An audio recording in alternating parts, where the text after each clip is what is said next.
morning, good afternoon, and good evening, everyone. I understand that there are people on the line from all over the world today. My name is Nav Lee, and I'm the Director of Membership and Engagement at ARCS Australia and the lead of the ISoP Western Pacific chapter. I am delighted to welcome you all to the second day of the ISoP International Patient Safety Day event, and excited to hear more from our moderator, Carl Buffet, Director of Pharmacovigilance at PharmOut, and our speakers, Sashika and Greg today. Over to you, Carl.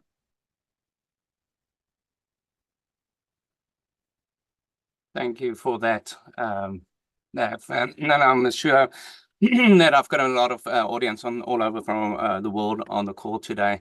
I am personally located in Australia, and it's an honor for me to actually be part of such a big initiative by ISoP. The World Health Organization establishes a dedicated Patient Safety Day to increase public engagement in healthcare safety and promote global action to prevent and reduce avoidable harm in healthcare. This year, the World Health Organization is promoting improving diagnosis for patient safety. It's a bit of an honor for me to be here. ISoP reaffirms the objective of the World Health Organization Global Patient Safety Challenge and calls on stakeholders and healthcare professionals to prioritize and take early action in the critical areas associated with significant patient harm due to unsafe medication practices.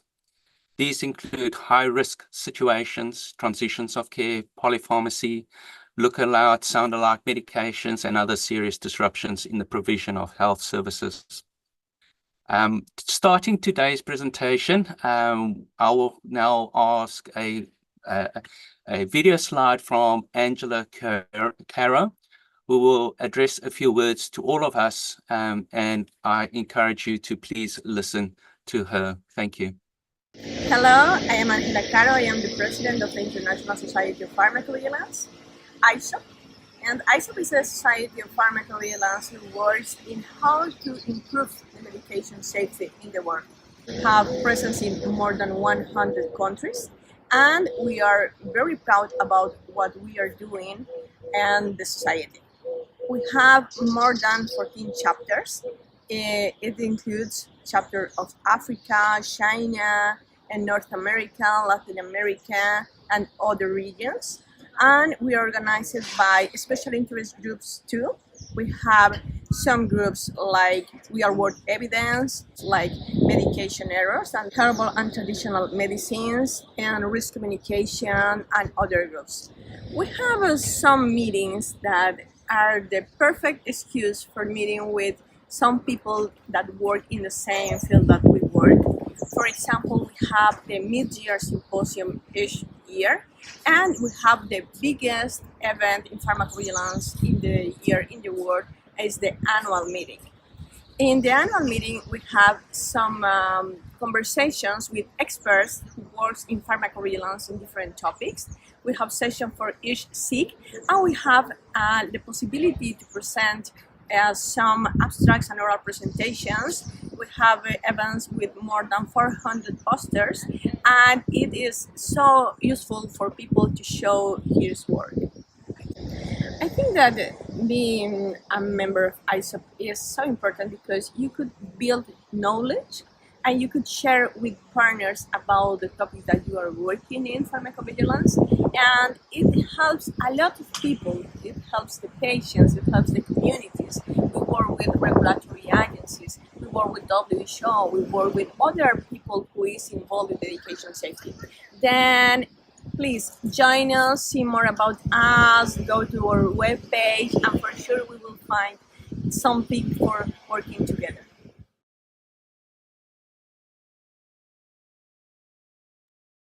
Thank you very much for that presentation and welcoming words to Angela, providing a bit of a clear explanation of the intent and our organization as a lead in setting those standards that we want to abide by. Now, one of the interesting components is that we also want you to actually share that exciting day of patient safety with everybody. So if you've got a social media account, LinkedIn account, please send out a word out of there. The ISoP PSD today. The Patient Safety Day has got specific SIGs, and we've got a few out there called #ISoP MedER, or hash medication safety ISoP, things like that. Please share your thoughts on the importance of patient safety in your practice. Make it heard that you are participating in such an important day today. Now, without further ado, we will get on to the speakers. That's why we are here today, not to listen to myself. I'm going to introduce the first speaker today. I've got two wonderful speakers. The one is located in Australia. The second speaker is speaking from Singapore. Without further ado, let me welcome Sashika Naidu. He's a Regulatory Affairs Manager at Queensland Institute of Medical Research with over 14 years experience in research areas. She's led regulatory and ethical aspects in context of clinical trials, particularly in oncology, compliance, GCP, quality management system, and HREC standards. Sashika also holds a MBA, also is a director, and also as a lead auditor in quality management systems. She builds a strong, one of her strengths is to build strong relationships with partners and with investigators, and she pursues the advancements of medical sciences in improving health and human health. I'm now going to hand over to Sashika, who's going to talk about the role of ethics committees in safeguarding patient safety in diagnostic research. Thank you for welcoming her. Over to you, Sashika.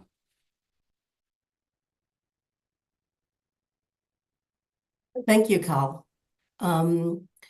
So today, before I begin, I would like to acknowledge the traditional custodians of the land on which I am based today, the Turrbal and Yagara people here in Brisbane, Australia.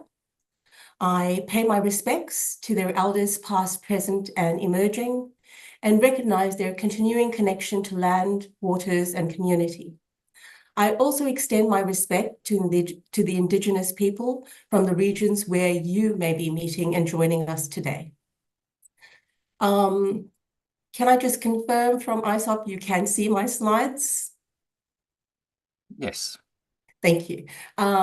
So as Carl has mentioned, today I will be discussing the role of research ethics committees in safeguarding patient safety in diagnostic research.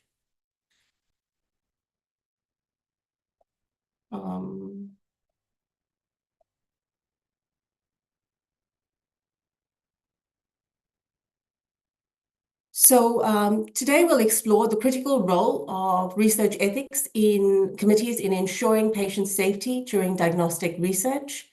We'll examine the unique challenges they face and the ethical principles that guide their work.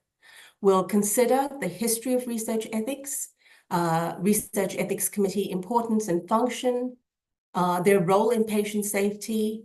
We'll look at what diagnostic research entails and consider a few examples and the considerations that committees have. So to begin, we'll look at the history. So the evolution of research ethics highlights the response of historical abuses, with the Nuremberg Code setting the foundation for voluntary consent after World War II. Subsequent cases like the thalidomide tragedy, where pregnant women across 46 countries were prescribed thalidomide, a drug for treatment of anxiety, difficulties falling asleep, and morning sickness, resulted in excess of 10,000 babies being born with severe fetal abnormalities. Then moving on to 1972, we have a study called the Tuskegee Syphilis Study, which initially began in the 1930s at a time where there was no effective treatment available for syphilis. And the study enrolled hundreds of Black men on low income to be part of the study to observe the progression of syphilis in this population. However, during the course of the study, penicillin, which is a very effective treatment, became available. However, the participants in this study were never afforded the opportunity to have this drug and treat their syphilis, and subsequently over 100 of them died from syphilis, which was completely preventable. So this led to, I guess, and revealed the need for stricter regulations and transparency in research practice. The Declaration of Helsinki was revised and formalized the guidelines, and subsequently the Belmont Report in 1979 laid the foundations for ethical principles still relevant today. So these focus on the individual's right to make decisions for themselves, so autonomy, minimizing harm, and ensuring fairness in the distribution of risks and benefits in human research. Each milestone reflects a commitment to learning from the past mistakes and to protect future generations. So now we'll move on to research today. Following the Belmont Report, the field of research ethics continued to evolve significantly. In the 1980s, concerns over research misconduct and scientific integrity prompted the introduction of new regulations and greater emphasis on ethical oversight. The 1990s saw the adoption of good clinical practice guidelines and the rise of research ethics committees, formalizing the ethical conduct of clinical trials. As research expanded globally in 2000s, the World Health Organization introduced the Clinical Trials Registry Platform, and the Declaration of Helsinki was revised to address emerging challenges, particularly in developing countries. 2010 marked a shift towards data protection and open science.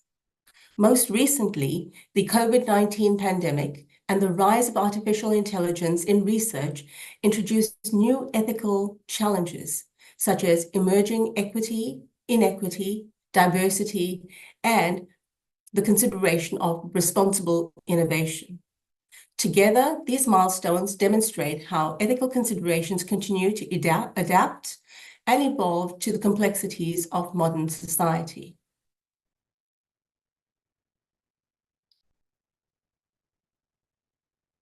Next, we'll be looking at the importance and function of ethics committees. As very appropriately, it's Patient Safety Day. One of the key roles of ethics committees is safeguarding the rights and welfare of research participants. Their primary role is to protect human subjects from, by ensuring research protocols are designed with a clear focus on minimizing risks and ensuring ethical conduct. This independent oversight not only strengthens participant protection, but also enhances public trust in the research process. By rigorously evaluating informed consent, privacy measures, and risk-benefit ratios, committees help maintain the ethical integrity of studies. They also play a crucial role in guiding researchers, helping them to improve their protocols while ensuring compliance with regulatory requirements. Ultimately, their independent and balanced approach fosters an environment where human dignity is respected and where the scientific enterprise remains credible and trustworthy.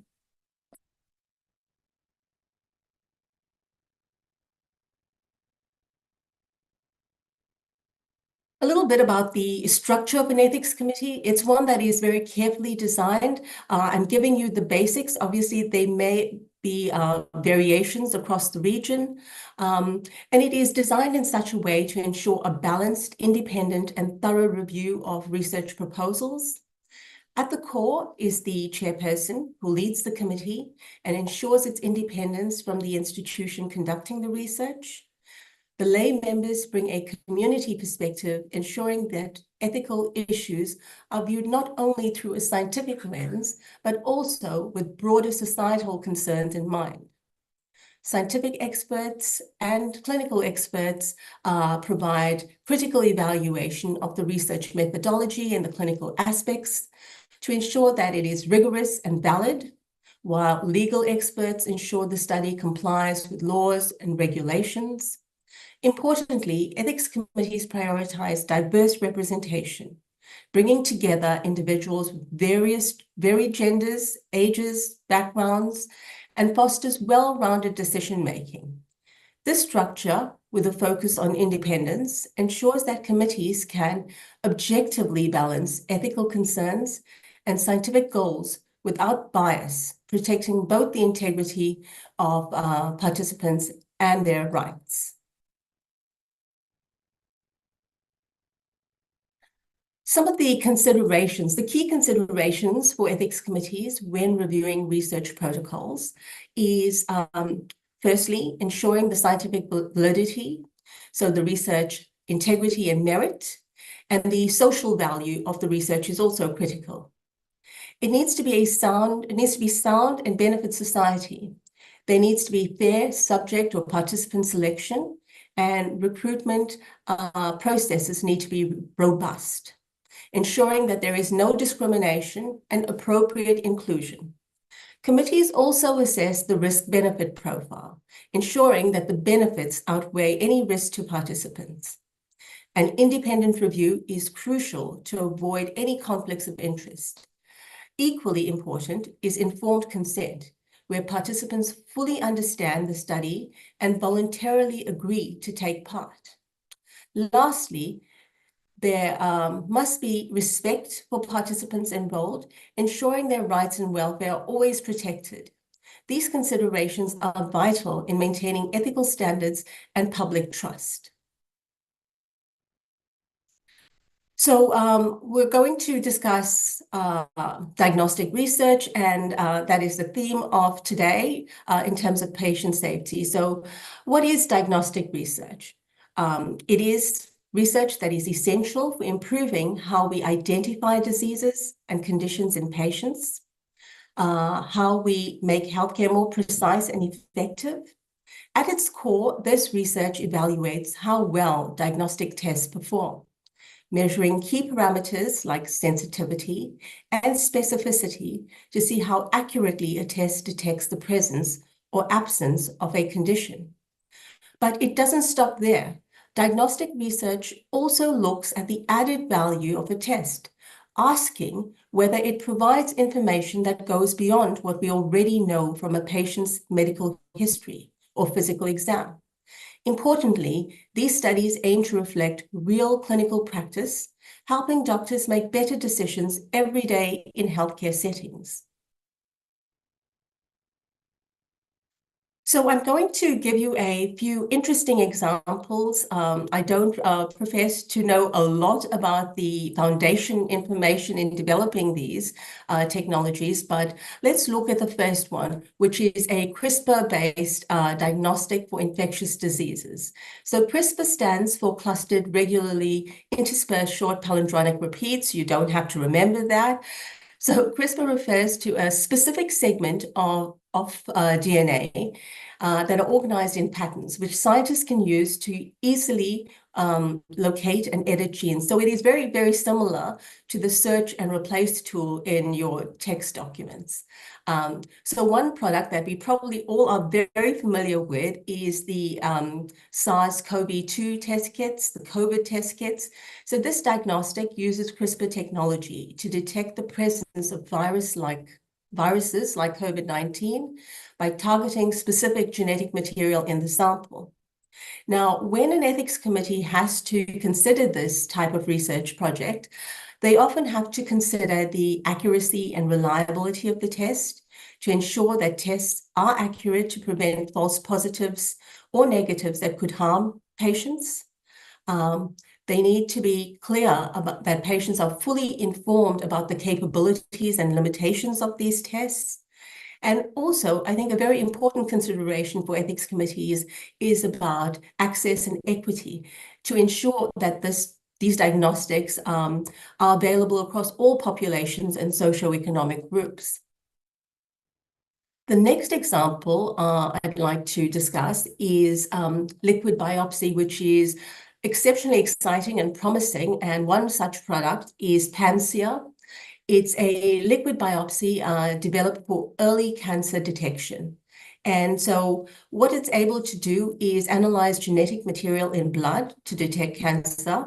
Very often, these markers arise quite early, and it is a very helpful alternative to a tissue biopsy. Some of the considerations here would be the genetic data collected could be used beyond cancer diagnosis, raising concerns about unauthorized use of sensitive health information. Fortunately, I think we just learned on Tuesday here in Australia that life insurers in Australia will be banned from using genetic tests to deny cover or hike insurance premiums.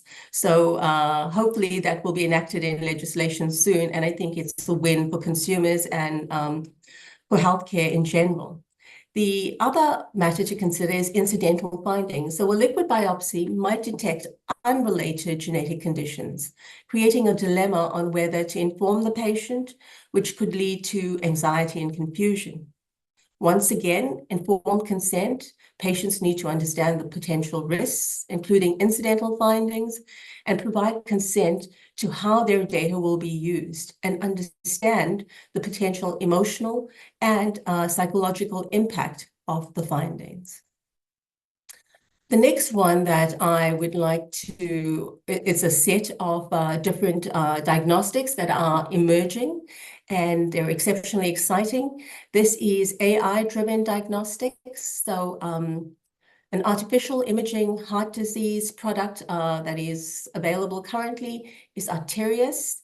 It's a US Food and Drug Administration approved artificial intelligence tool that analyzes cardiac MRIs to detect or help detect conditions such as heart failure and congenital heart disease. Another interesting product with a very similar premise in how it functions is an early detection for lung cancer.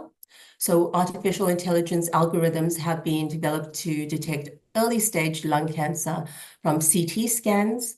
One such system developed by Google Health uses deep learning to identify suspicious lung nodules that radiologists might miss. So the sensitivity obviously is exceptional with these models compared to human detection. Another interesting one is AI in retinal disease. So artificial intelligence-powered tools such as Google DeepMind has shown high accuracy in diagnosing eye conditions like diabetic retinopathy and age-related macular degeneration from retinal scars. Similar considerations, but a little different now, because committees now have to consider if the artificial intelligence is trained on biased data, because it might be less accurate in terms of diagnosis for certain populations, such as minorities or women, leading to unequal treatment. Then there is the aspect of accountability. If the artificial intelligence has a wrong diagnosis, it is unclear who will be responsible. Is it the developers? Is it the healthcare provider? Or is it the hospital? And once again, the theme of informed consent, patients should understand how artificial intelligence contributes to their diagnosis and the limitations of the technology. As you can see, we're moving into a very brave and exciting future, but the unique challenges in diagnostic research for committees are something that is challenging, and it poses some unique ethical conundrums. First, there is the issue of balancing risks and benefits. Unlike treatment trials, diagnostic tests often don't provide direct therapeutic benefits, and they can expose participants to risks like radiation or psychological distress from results. We have to ensure the potential gains in knowledge outweigh these risks. Another challenge is managing incidental findings when unrelated health issues are uncovered during the study. Deciding whether and how to disclose this can be tricky. Next, informed consent is crucial.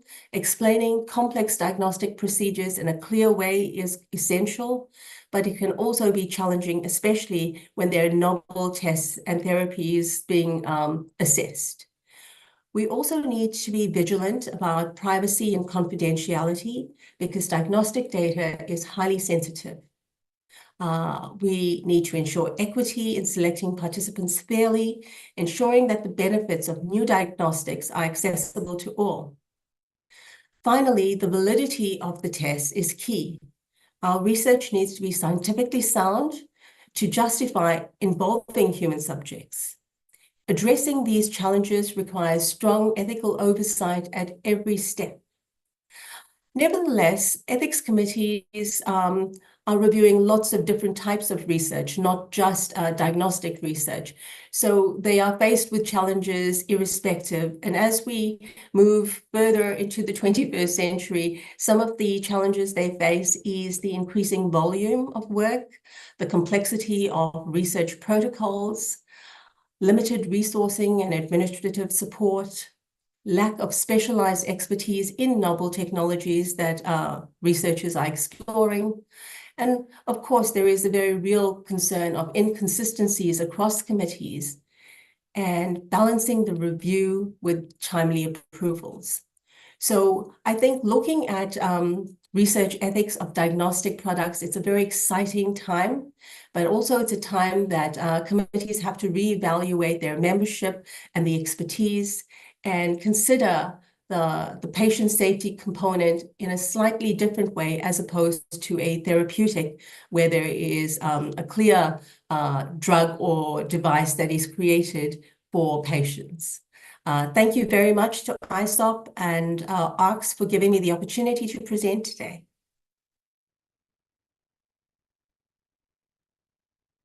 Thank you very much for that, Sashika. I do ask people in the audience that are probably listening to, send your questions through if there is any. Please, ISoP, could you kindly also share that with me? However, we've got a few minutes, and there has been a few questions that has been posed by myself to present to yourself.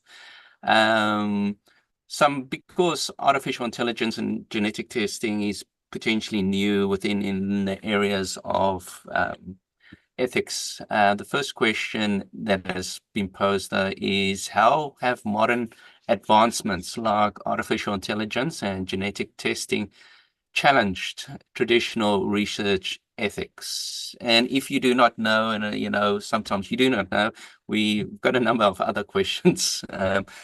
Sashika, what's your viewpoints on that? Well, to be honest with you, I think what it has done is it's created an environment where ethics committees have seriously had to consider their membership. These are really novel, new and emerging sort of areas, and the traditional medical research committee or even clinical committees don't necessarily have this expertise on hand. So there is a larger sort of collaboration that needs to occur. And I think where these protocols and algorithms are coming forward to the committees, they're acknowledging that, the involvement of geneticists, artificial intelligence. I use the word expert because artificial intelligence is a massive field with broad applicability, but finding people with the appropriate skills in sort of the technologies is essential. So committees are aware of their deficiencies, and they are taking strides to ensure when they have protocols before them where their current membership doesn't have the expertise, that they bring on expert advisors. All right. No, that sounds good. Thank you very much for that feedback. I believe this individual that actually asked these questions might have actually also asked a continuation. I guess the next question that he actually posed is, do you know of any new frameworks being considered or used to address these challenges, and have you seen any? I have to say I am not aware of any, but I can anticipate that with these new technologies, it will create new frameworks for committees and more broadly for the technology to be assessed from a regulatory perspective. Thank you very much for that. I've got two more questions, I'm just keeping an eye on the time.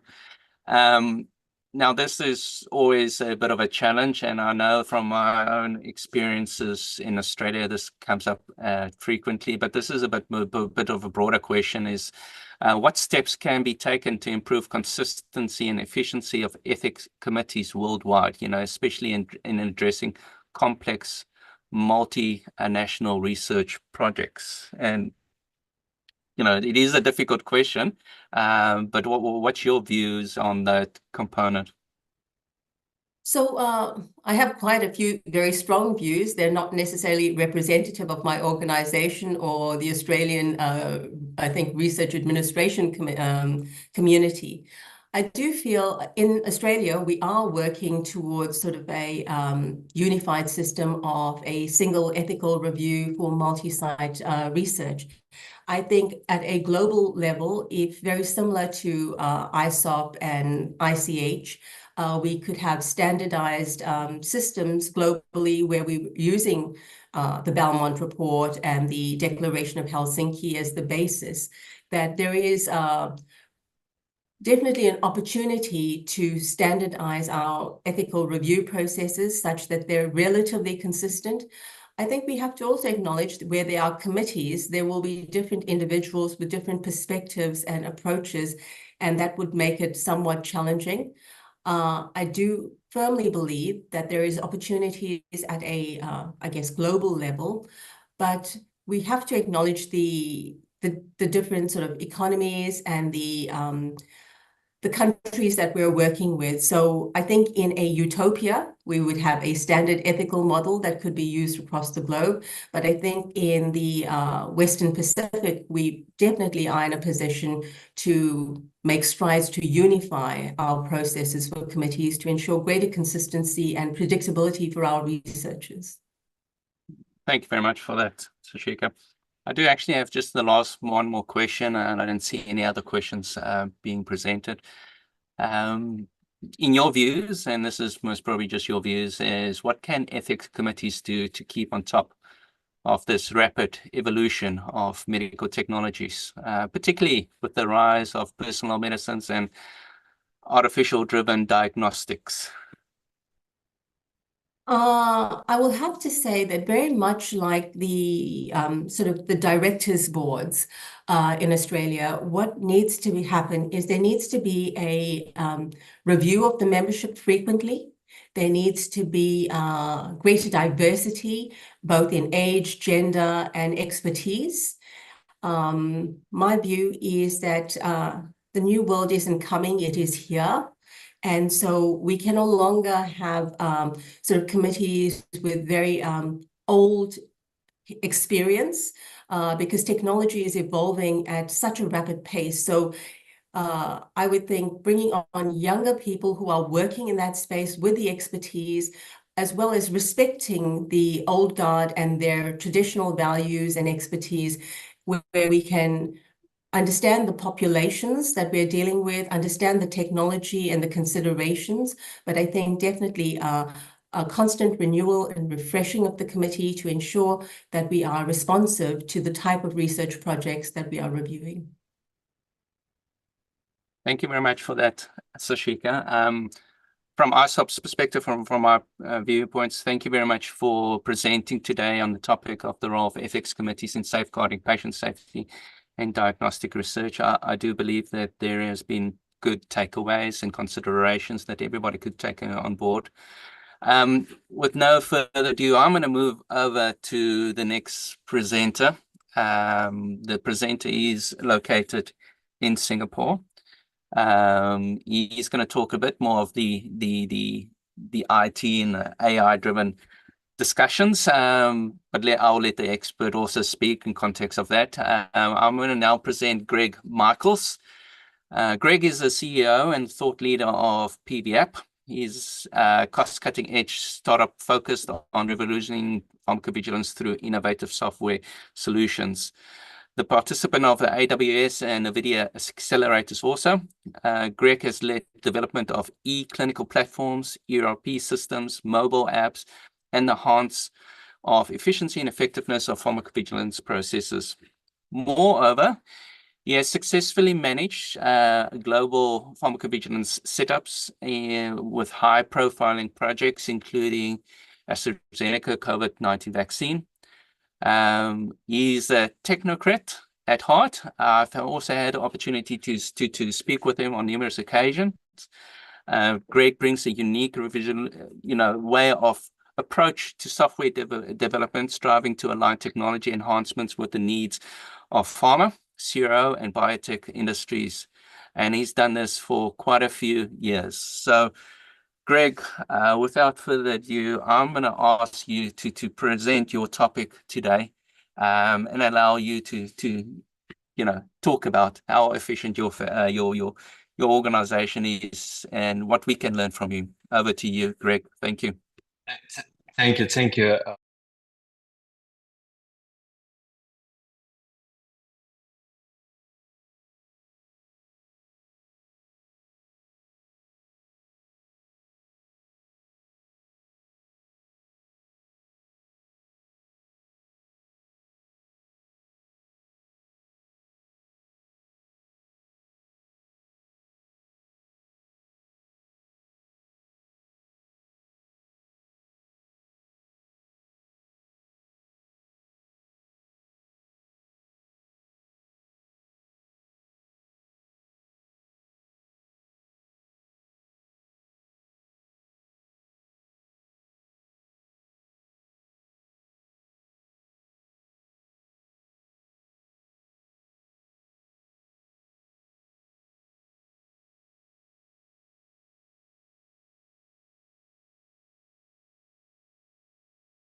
Sorry, No.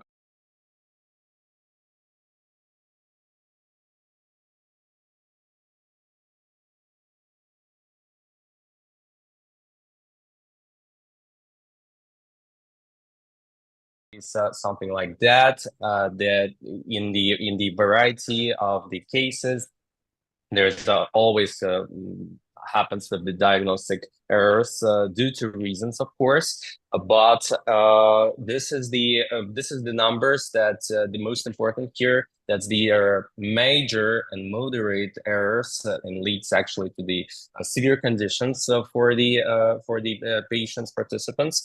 And just to outline here, the 4.5% of this cohort was actually connected with the drug reactions and overdosage. The main thing here is that actually can be prevented during these data. I mean, we already have this data, and it could be covered during actually the case appears.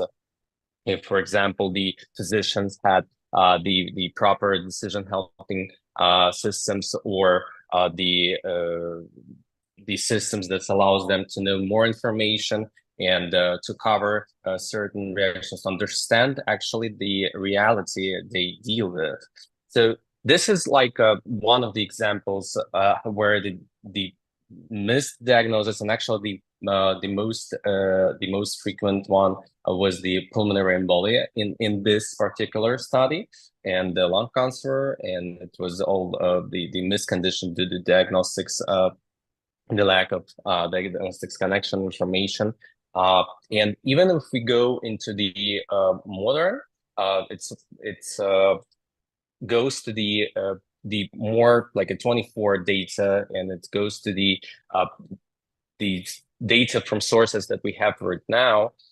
This is our study we just made that for like 569 real world data, pure real world data patients. Of course, it was collected for several years, and it's purely from the hospital systems, and it's confirmed by HCPs. So what we, of course, see in that absolutely real world data, absolutely not solicited in any kind. The more than half, almost 60% are absolutely empty indications for any kind of diagnosis. I believe you've seen these situation in your data sets.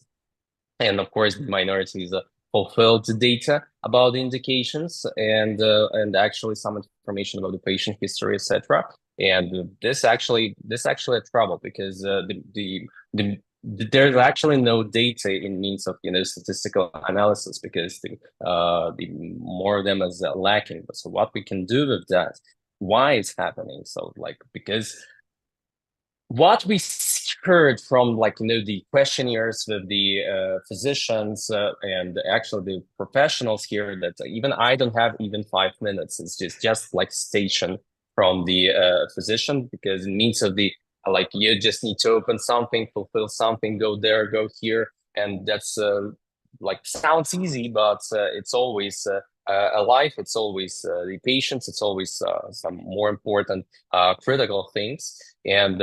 There's actually nowadays there's plenty of tools and plenty of solutions where we and other companies can help the physicians, help the specialists here. And this is about enriching the data source first, and we'll check how it can help us in the end. So, of course, the one of the greatest and actually the aim of all the systems is, of course, great integration between the pharmacovigilance and any other vigilance systems with EMR and hospital systems. So, all the data is shared, everyone is on the same page.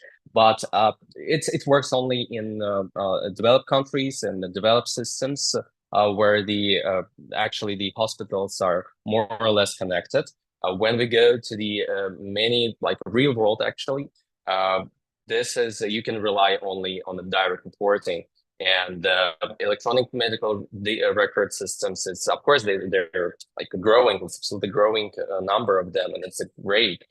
There's many government initiatives like in the Emirates or Singapore. But again, this is you see that these examples are quite developed countries.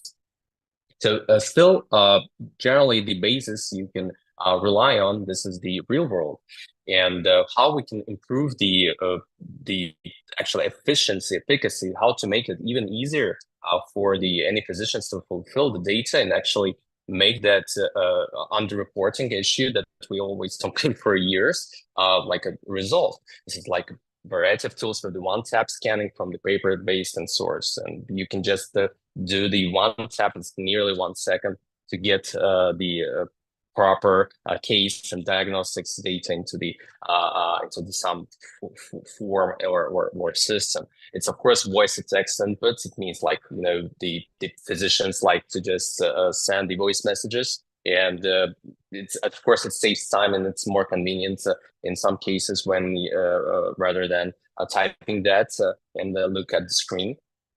And of course, this is about when there's no data and how to get that. Of course, the PV experts here, they absolutely understand that it's follow-ups, and follow-ups are time-consuming. You need to do the certain procedure to do that.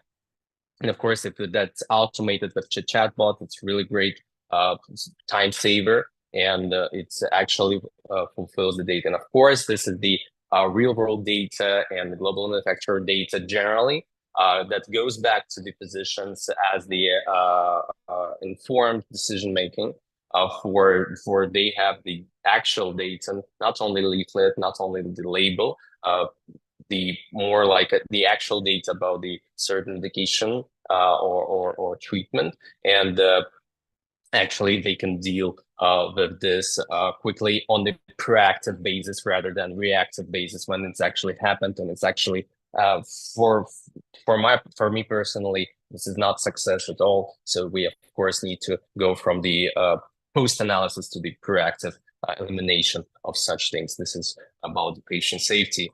So what we've seen in these research that, okay, we have more than half, if you remember, the more than half absolutely lacking information about the diagnostics. And here we have the pure gem of the information case narrative and some supportive description information around the case. And half of these cases that been without any kind of indications or diagnosis, they have this supportive information. So it of course goes that we are summarizing. We of course use a bit of the data tools, a bit of the post-processing AI tools to, of course, do the necessary assessments of this data, and I actually enrich this data set to 70%. So it becomes that the 70% of the data is fulfilled. Of course, the 30 is still unknown, but there's again, it's not only one solution for all. It's just one step in getting into the pure data picture, and it goes to the automated follow-ups to enrich that. If there's absolutely lack of information, of course, it goes to the follow-ups or any other options how to get the data. But even this, it's a great step to start actually working with data somehow. And how it looks like, if we take that for 330 reports, it just goes to this is the dummy case you see on the screen. It goes to the sum case narrative. It's like a text. If you do this manually, I believe you all know that it will take time. It will take some time. You need to check. You need to read carefully, be in setting. And if there's more than 200 reports of that, it's quite a project for days or weeks.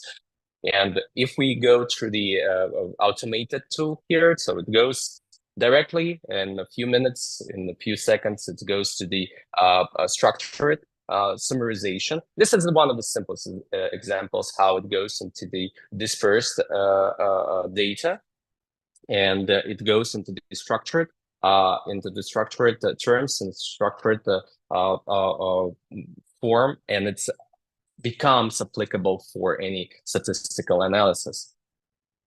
So just to outline again, so we have the data clarity improved from 42%, which is actually like absolute scarcity in the data clarity and quality, to the 70%. It's with one step in the whole process, in one step.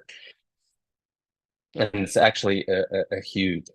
But in the same time, there is not only about the diagnostic research, the same cohorts, and actually just to highlight the outcomes from the real world data researches, that you can get more data from there and have the great insights for your company. I mean, the pharmaceutical company, if you're working for the industry, and actually for the safety, because when you have the real world data, you might see a bigger picture, a wider picture of what's happening by fact. And for example, this is just, of course, the basic data we have from this cohort, that we see the spikes in for the females. It's gender biased outcomes here. And we see that the antibiotics and the frequency of adverse events are higher for these population groups. And of course, this is definitely the signal for at least do something with the education and training, and maybe some measurements with the healthcare community from the pharmaceutical company, or some internal thoughts. It needs, of course, the more precise analysis to go with the reasoning of all of that. But the most important that is actually happens that we analyzing that. So we touching this data, we have data-driven decisions on what we're doing, and we have that nearly in our hands in all your data sets, databases. It's there.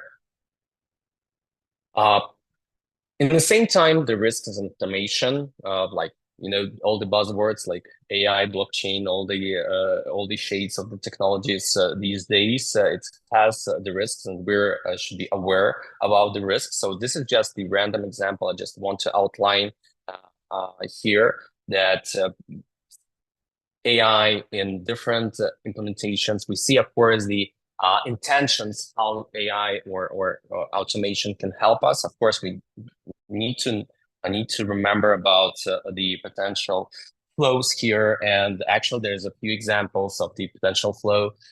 Here, this is the system, and it was inside the cancer treatment, so it's oncology, and it's actually started to provide like a dangerously generalized recommendations for the doctors. Of course, it's not about like risking the patients directly. Of course, it's more about the doctors actually did not have the positive results of using the system, and they need to, of course, go into the next round of the assessing the results.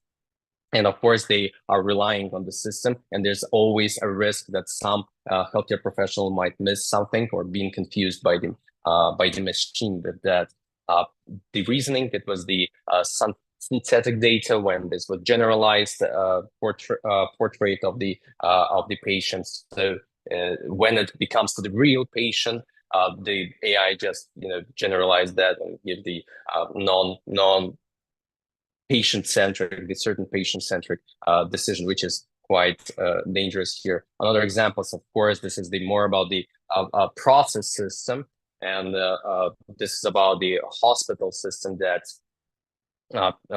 predicts the sepsis risk inside the hospital. And due to I could say this is about the again lack of different parties here. It was the bias on the diagnostics search, and we coming back to diagnostics here. The systems actually reacted only on the patients with indicated to the diagnostic kits or provided with the diagnostic kits, and after that made a decision, yet there is a higher risk of the sepsis. But at the same time, this is like all in all, it's because because the doctors are supposed the sepsis, so that's why they ask the patient for the additional diagnostics particularly.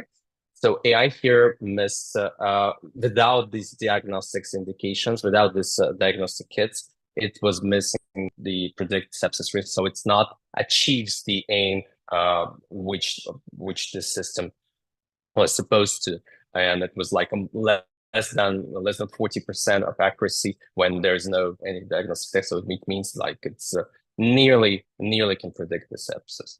And the third one, of course, this is the more about the like it's stories from the 23-24, and one of the AI algorithm. This is about the providing the patient with the medication, so it's like supply chain, let's say, and due to system was had tuned with one missing component. It accounts the pain relief medication, so it counts the compound from that, and the patient, of course, the patient needed the pain relief, but it was denied from the system. And why it was denied after the some time, days when it was investigated, why it didn't happen, because it of course takes time. Actually the pets of the patient had the same compound for their medication. So the system just analyzed the compounds of both trade names and compared, like, okay, if this person asks me for the certain compound, there's some limits, and we just need to go with providing the medication. So this kind of the maybe silly situation, but it's ultimately dangerous if we, of course, extrapolate that on some other situations in hospital and actual emergency. And it always needs when there's actually a minute on the table. But risk and automation is near, but we are, of course, focused on the benefits of that. The benefits is pretty clear, and we see that in the time saving. That's an example we just seen, the summarization of the case narratives and the big data sets, and it goes to the reports that actually analyzes everything and prepares your daily routine in a few seconds. And this actually saves you not not potential hours in future. It saves 2 hours, 3 hours of the working day today, which is actually you can put on the expertise, on the more focused, precise analysis of what's happening with your products, with the actually the patient. Depends on which role you have now. And this is the examples from Deloitte, like the case for testing, it rises on 80%. We have the data about the S&P based report, and it's actually saves 60% of time. It reduces the amount of it generalizes the reactions and not focus the pharmacovigilance department on the real serious unexpected events. And of course, this is about the intake when there's less than a minute to create an AI-CSR, but using the photo and the voice to text, and it's less than an hour to report it everywhere. Depends on the structure of all of that. I believe that after this automation happens, some people can have a few minutes saved, and actually, this is the important outline. I just wanted to say this, of course, thank you, and be open to innovation and embrace the new. This is I believe this should be the main words for the healthcare and especially the pharmaceuticals, because adoption of many technologies is very, very on the starting level right now, as we see. And please encourage, have a courage.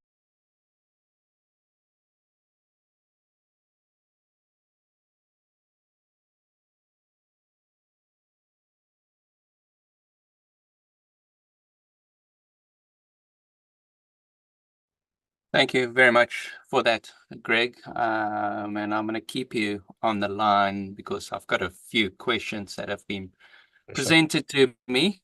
But Greg works in a field that is ever changing, and I just thought about a question before I actually move to the other questions. Is that everybody's talking about AGI and things like that. And do you believe, or do you think that the current rationalizing of your artificial intelligence models will be improved, not to make so many mistakes if we move closer to AGI?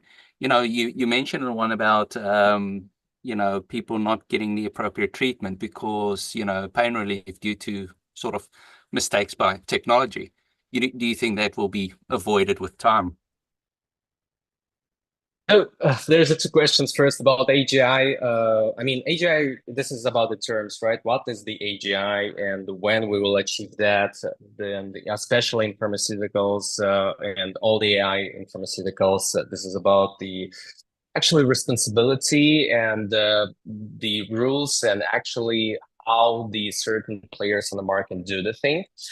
Just as a simple example, when people actually have, without any AI systems, they have a choice with the second opinion, for example. So will be another doctor. So then they can do the decision by themselves on what to do with their health. Everyone doing decisions on themselves. So I believe the same might be here, that there's not one brand of something, one technology, one way when you don't have any option.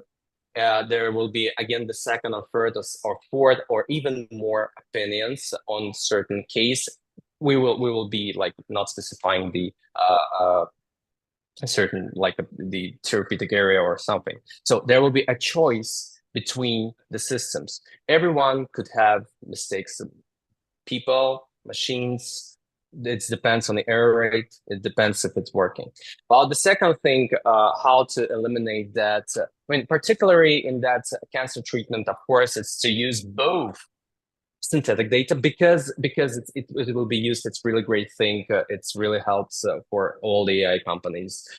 In the same time, it should be structured well. And the source of the structures is actually the real world data studies. This is the perfect match to enrich this data to fulfill that into the preparation of the models for any decision making. And since it's real data, this is actually the same experience will have the person on as a healthcare professional. So again, more real world data, more data generally, more good data leads to more proven results, apart from all the regulations and some basic things, more the like technological approach. Okay. Thank you very much for that clarification there, Greg. I've got a question here, is what safeguards should be in place to ensure AI systems make safe and reliable decisions or recommendations, especially in critical areas like patient treatment and safety monitoring? What's your perspective on that? So, actually, this is a great year, and actually great question. Why year? Because just a few months ago, EU AI Act, I believe you all know, and yeah, if we just open that, this is the several rules that we see in computer software validation. It's just about making the everything is so proper. There's no quite a specification. It's about some limitations of use of the data. But in the same time, safeguards is not only in person who's responsible for all of that with their name and address. So the security enforcement can find it. But in the same time, in just technological approach. So I believe the guys like ICH, they're moving with the new regulations. Takes time. But general thoughts here, this is of course the validation approach. There's three different types of safeguards in means of the technological approach, how to do that. Of course, this is some man in the middle, but at the same time, not so like not perfect solution, but it eliminates the issue with the machine most of the time, and it's actually most of the system works like that now. Another one, it's of course comparing cohorts when there's a machine error rates calculated and human error rates calculated. So two parts of the work being compared, and actually machines get normalized across the results of the human based. It saves time when you have quite an effort. And of course, this is actually where we're going right now. This is the pure traceable and I could say secured AI model that can be applicable to use in pharmaceuticals, the real pharmaceuticals in their operations and clinical data. No, that is valuable insights there, and we will most probably see, and hopefully it's in my lifetime that artificial intelligence For sure. and can play a real role in ensuring patient safety from the point go. Having those technology systems or models at our fingertips to help us make good critical decisions would not only help healthcare providers, but also help us identify concerns in real world time, and that's what we would like to see in the future. How do you see AI evolving to handle incomplete and inconsistent data inputs from patients and healthcare professionals? It might not just be the AI that might change or the models, but also habits, people. What's your viewpoints? Like how we will, of course, put the period on the problem of underreporting. So this is actually a great thing. This you're right. This is not about AI, and actually AI is just like a limited few implementations we have on the process. Some of them is just convenience. I believe the convenience is the most important generally, and for any person with any tool, the convenience of making some amount of work happen in less of time. This variety of tools, of course, this is the mobile apps. This is the using the photo. This is about actually the system in the hospital systems, how it's connected with the other systems. So all these integrations might have actually challenging ROI in perspective of the business and the perspective of the industry. But this is a, let's say, long-term project. And if this appears to be actually enabled in one organization or several organizations or on a countrywide level, we see like there's a data right now how it works and how it improves actually the patient outcomes in mass cohorts when they're connected systems, when there's a less time to do the thing, when there's a convenient tools, when there's informed decision tools, when you have that on your screen, you don't have to go somewhere, you save time from 5 minutes to 5 minutes, from 10 minutes to 10 minutes. So you not under the load, and you can actually do the proper treatment because I believe for the overloaded employees, overloaded healthcare community, this is actually a problem.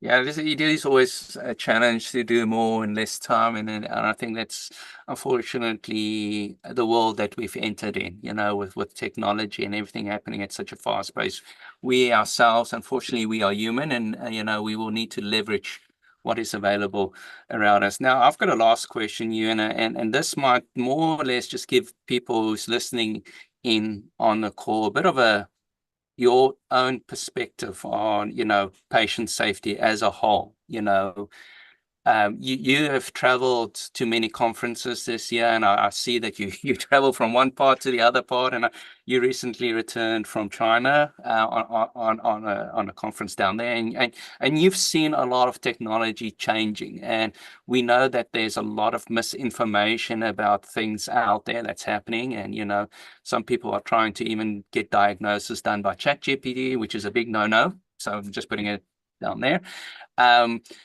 You know, where do you see us in 5 years' time? You know, I know I'm going to put you on the spot there, but, you know, as a technocrat, you know, as a person working in that area, 5 years' time today, where do you think we will be, and what kind of conversation will we be actually having about patient safety then? I believe it's so nice. I won't say that everything will be the same, but on a way different level, absolutely way different level. I hope. I mean, I'm in the same time I'm technocrat, but I'm a realist. We will fight not for the issues with the massive numbers, which is disaster actually in means of the patients and their actual families, their destinies, all that stuff. We will act with the less numbers, and that will be a success for whole industry. In means of the technologically, yes, we will be chatting with some kind of informed decision votes. Maybe that will be, of course, and I believe that will be with the same community we have now, and it will be just more adoptions, like just a step in adoption, and we'll see that more in some rural places, and it will not be some niche in some super modern clinic. It will be more or less in the public in different countries, and we see some tools, some shades of the technologies everywhere. Like it goes with the with the EV, like it goes with the all other technological advancements. So I believe it will be gradual steps.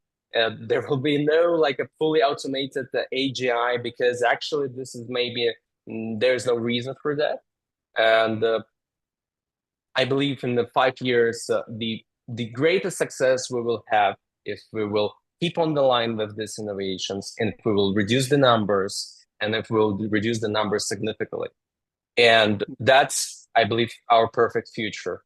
That will be a perfect future to lower the grade of the numbers from thousands to hundreds, from hundreds to decades. Now, I guess there is one more question that came up, and it is a bit of a thought-provoking question, and I don't know if Sashika is still on the line, but this is a question that is a thought-provoking, and will take a bit of time to internalize. the question goes is, how can we ethically anticipate AI advances when technology seems to progress faster than our human processes? Now, this is a question that, you know, is going to be based on having the appropriate safeguards, you know, having a ethical police at the top saying, you know, we need to just monitor how fast we make decisions. Now, from your perspective, Greg, you know, what the ethical quandrum in that, you know, what's your views on that?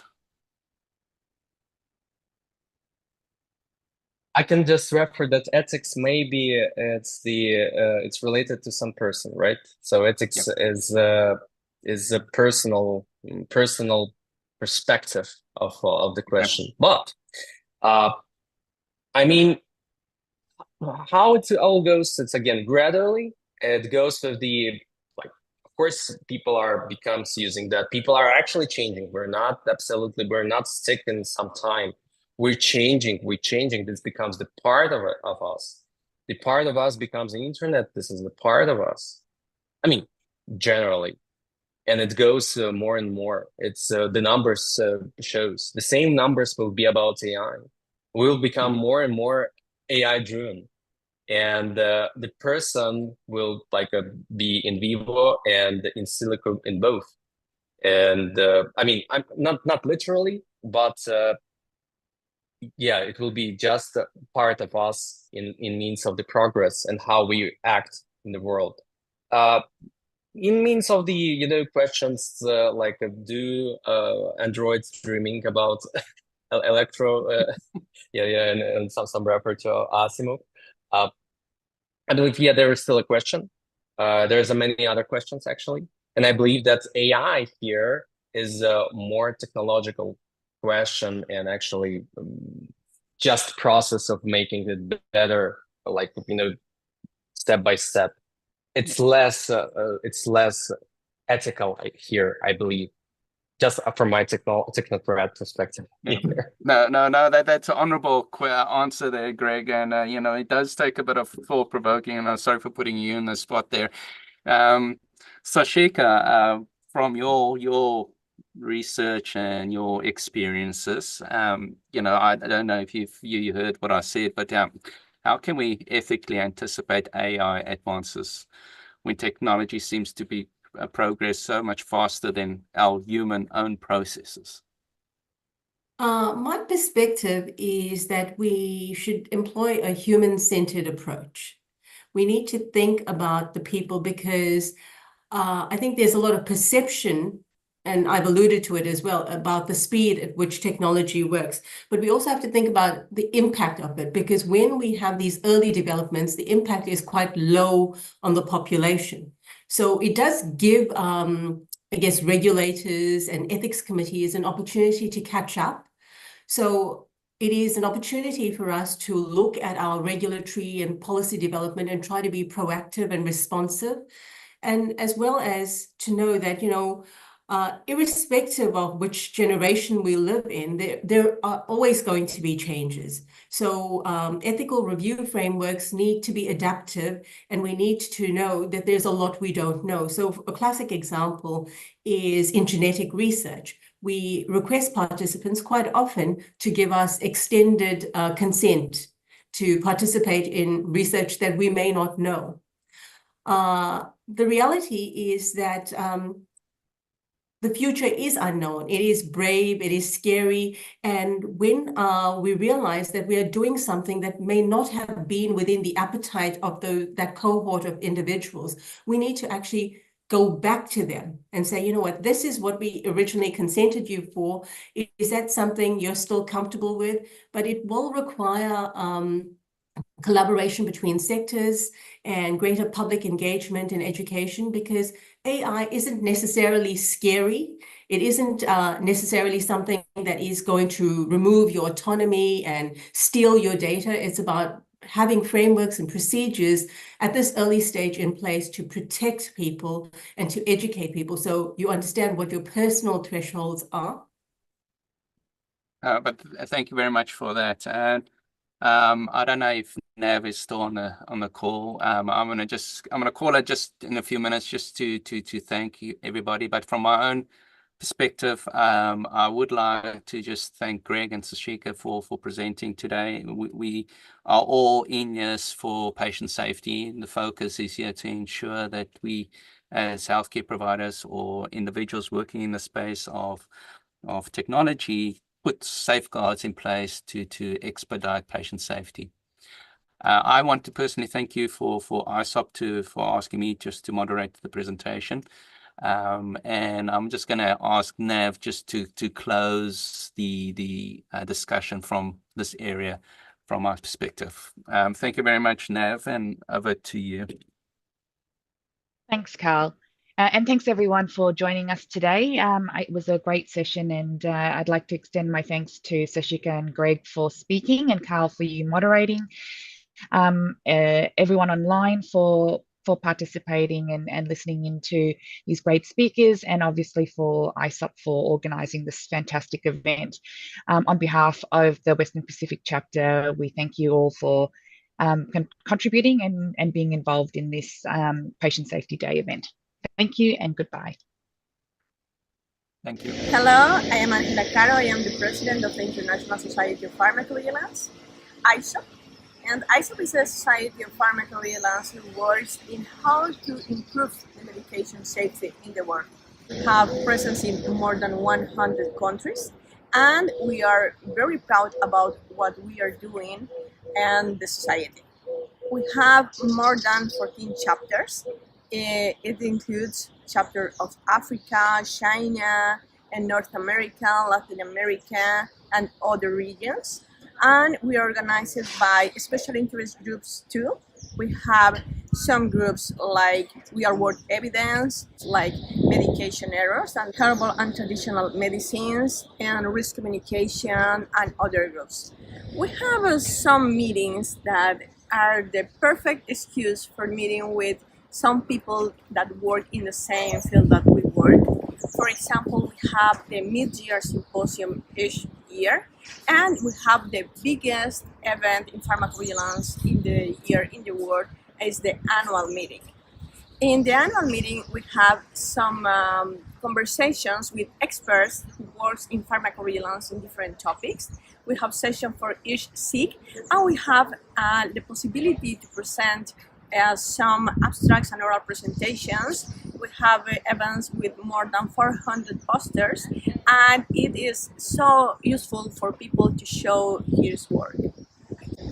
I think that being a member of ISoP is so important because you could build knowledge and you could share with partners about the topic that you are working in pharmacovigilance, and it helps a lot of people. It helps the patients, it helps the communities. We work with regulatory agencies, we work with WHO, we work with other people who is involved in medication safety. Then please join us, see more about us, go to our webpage, and for sure we will find something for working together. Hello, I am Angela Caro. I am the president of the International Society of Pharmacovigilance, ISoP. And ISoP is a society of pharmacovigilance who works in how to improve the medication safety in the world. We have presence in more than 100 countries, and we are very proud about what we are doing and the society. We have more than 14 chapters. It includes chapters of Africa, China, and North America, Latin America, and other regions. And we are organized by special interest groups too. We have some groups like real world evidence, like medication errors and herbal and traditional medicines, and risk communication, and other groups. We have some meetings that are the perfect excuse for meeting with some people that work in the same field that we work. For example, we have the mid-year symposium each year, and we have the biggest event in pharmacovigilance in the year in the world is the annual meeting. In the annual meeting, we have some conversations with experts who work in pharmacovigilance in different topics. We have sessions for each SIG, and we have the possibility to present some abstracts and oral presentations. We have events with more than 400 posters, and it is so useful for people to show his work. I think that being a member of ISoP is so important because you could build knowledge and you could share with partners about the topic that you are working in pharmacovigilance, and it helps a lot of people. It helps the patients, it helps the communities. We work with regulatory agencies, we work with WHO, we work with other people who is involved in education safety. Then please join us, see more about us, go to our webpage, and for sure we will find something for working together.